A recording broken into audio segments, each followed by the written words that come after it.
ನಾಮಕ್ಕೆ ಸ್ತೋತ್ರವಾಗಲಿ. ಕೀರ್ತನೆಗಳು 92ನೇ ಅಧ್ಯಾಯ 13ನೇ ವಚನ. ಯೆಹೋವನ ಆಲಯದಲ್ಲಿ ಸಸಿಗಳಂತೆ ನೆಡಲ್ಪಟ್ಟವರು ಹೌದು ಪ್ರಿಯರೇ. ಈ ದಿನ ಸಭೆ ಅನ್ನೋದು ಒಂದು ತೋಟ.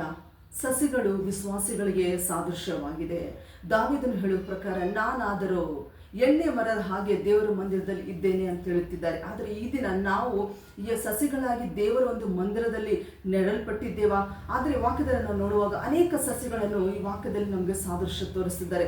ಕೆಲವು ಸಸಿಗಳು ತೋಟದ ಹೊರಗೆ ಇರುತ್ತವೆ, ಕೆಲವು ತೋಟದ ಒಳಗಡೆ ಇರುತ್ತವೆ, ಕೆಲವು ಆಳವಾಗಿ ಹೋಗದ ಹಾಗೆ ಇರುತ್ತವೆ, ಕೆಲವು ಆಳವಾಗಿ ಹೋಗುತ್ತವೆ, ಕೆಲವು ಫಲಗಳನ್ನು ಫಲಿಸುವುದಿಲ್ಲ, ಕೆಲವು ಫಲಿಸುತ್ತದೆ ಅದು ಕಹಿಯಾದ ಫಲವನ್ನು ಕೊಡುತ್ತವೆ, ಕೆಲವು ಅದು ಆಳವಾಗಿ ಹೋಗಿ ಒಳ್ಳೆಯ ಫಲವನ್ನು ಕೊಟ್ಟು ಅನೇಕರು ಸಂತೋಷ ಪಡುವಂಥ ಫಲಗಳನ್ನು ಫಲಿಸುತ್ತದೆ ಎಂದು ವಾಕ್ಯದಲ್ಲಿ ನೋಡುತ್ತೇವೆ. ಆದರೆ ಪ್ರಿಯರೇ, ಈ ದಿನ ನಾವು ಒಂದು ಸಾರಿ ನಮ್ಮನ್ನು ಪರೀಕ್ಷಿಸಿಕೊಳ್ಳೋಣ. ಯಾವ ರೀತಿ ಫಲವನ್ನು ನಾವು ಕೊಡುತ್ತಿದ್ದೇವೆ?